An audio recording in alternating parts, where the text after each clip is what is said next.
والسلام على سيدنا مولانا محمد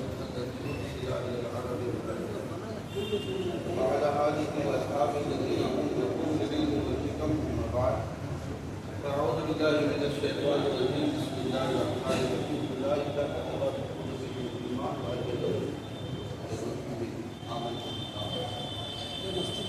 آئیے خطبہ پڑھیے اللہم صلی اللہ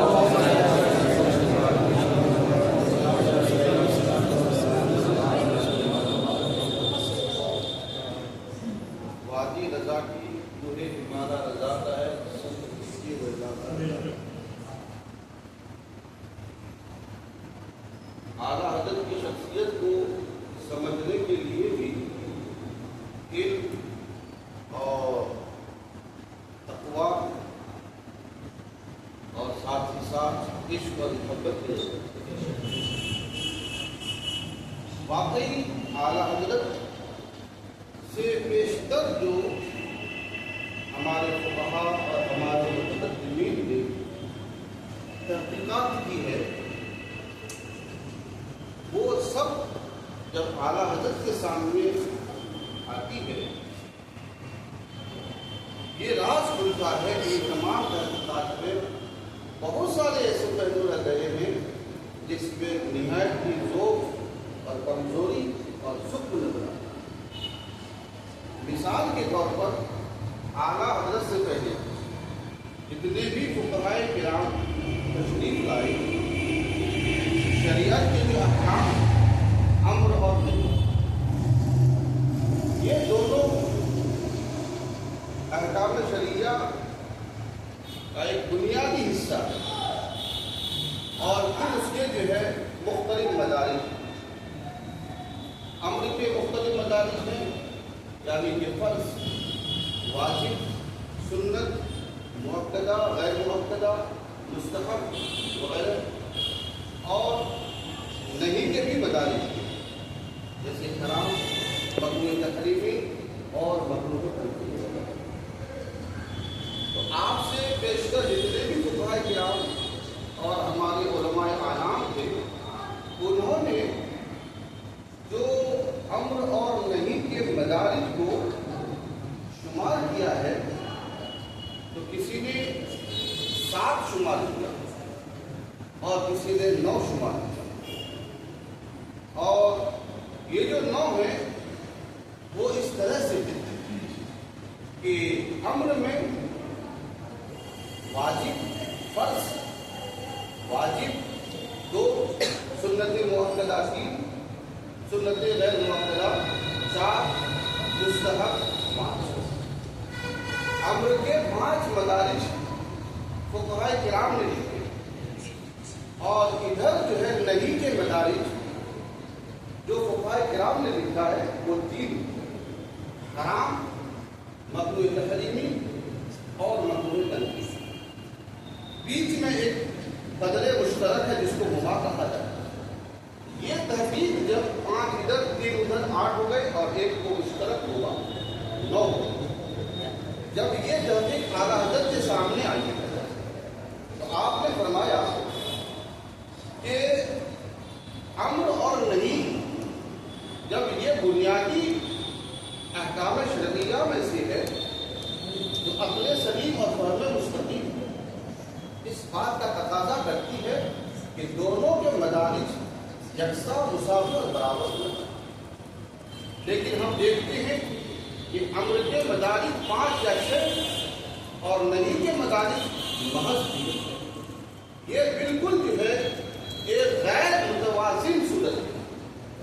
چنانچہ اعلیٰ حضرت کے سامنے جب یہ تحقیق آئی یہ جو سکھ تھا، یہ جو کمزوری تھی، یہ جو غلط تھا، اعلیٰ حضرت نے اس کو ختم کر کے دونوں کے مدارج کو برابر کیا. اس طرح سے آپ نے مدارج کو برابر کیا کہ امر کے جو 5 مدارج تھے فرض اس کے مقابلے میں آپ نے حرام کو رکھا اور ادھر جو واجب تھا اس کے مقابلے میں آپ نے ادھر ممنوع تحریمی کو رکھا.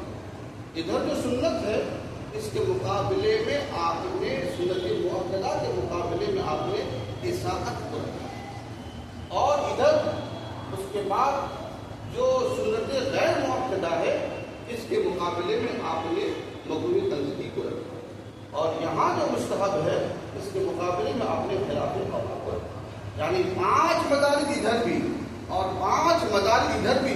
اس طرح سے پہلے کے فقہا کی تحریرات میں اور تحقیقات میں جو ایک شکم تھا، اعلیٰ حضرت نے طرح طرح اس کو مکمل کر کے صاف اور واضح کر دیا۔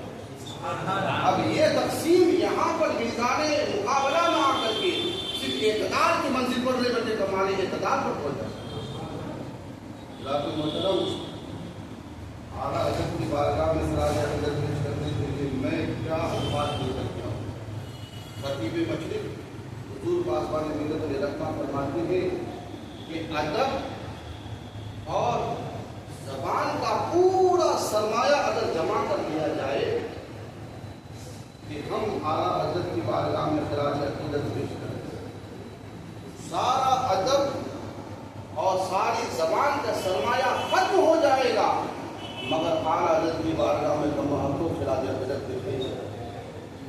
اس لیے کہ اعلیٰ حضرت کی زندگی کو اگر آپ گھنٹوں کے اعتبار سے تقسیم کریں، 6 سالہ زندگی کو اگر آپ تقسیم کریں گھنٹوں کے اعتبار سے، تو ہر 5 گھنٹے کے اوپر اعلیٰ حضرت ایک کتاب دیتے ہوئے لگا۔ یہ کوئی معمولی شخصیت نہیں ہے۔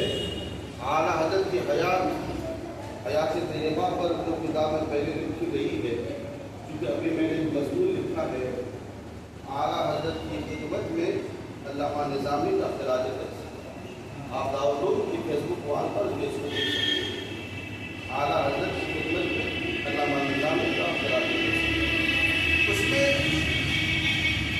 ہم نے یہ تحریر کیا ہے کہ اعلیٰ حضرت کی خدمات پر اور ان کی حیات پر جو کتابیں پہلے لکھی گئی وہ ایک علامہ ظفر الدین بہاری رحمۃ اللہ علیہ کی کتاب حیات اعلیٰ حضرت، اور دوسری سوانح امام احمد رضا علامہ بدر الدین بریلوی۔ یہ 2 کتاب پہلے جو ہے اعلیٰ حضرت کی حیات میں معرض وجود میں، لیکن جب حضور پاسبان ملت الرحمہ نے ماہنامہ پاسبان کو نکالا، سب سے پہلے اگر آپ نے کوئی نمبر نکالا تو امام احمد رضا نمبر نکالا، اس کے بعد جتنے بھی نمبرات نکلیں گے صبح قیامت تک ہر نمبر کا اولین درجہ اور اولین ماخذ اور مصدر اگر کسی کو قرار دیا جا سکتا ہے تو وہ علامہ نظامی کے اس نمبر کو قرار دیا جاتا ہے۔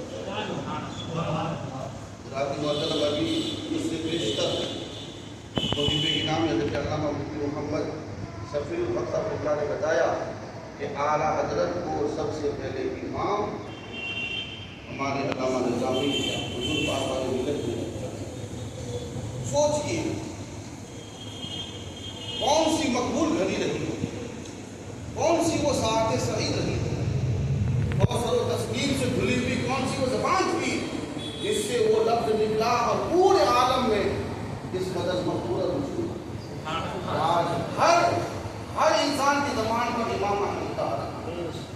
لہٰذا اس کے ساتھ میں ایک جملہ میں بولنا چاہ رہا تھا، مجھے وہاں نقل کرنا مقصود ہے، جملہ بولنا مقصود یہ تھا کہ جب تک لوگوں کی زبان پر امام احمد رضا رہے گا اس کے پس منظر پر علامہ نظامی کا بنا اجالے اپنی یادوں کی ہمارے ساتھ رہنے دو، اجالے اپنی یادوں کی ہمارے ساتھ رہنے دو، مجانے کی گلی میں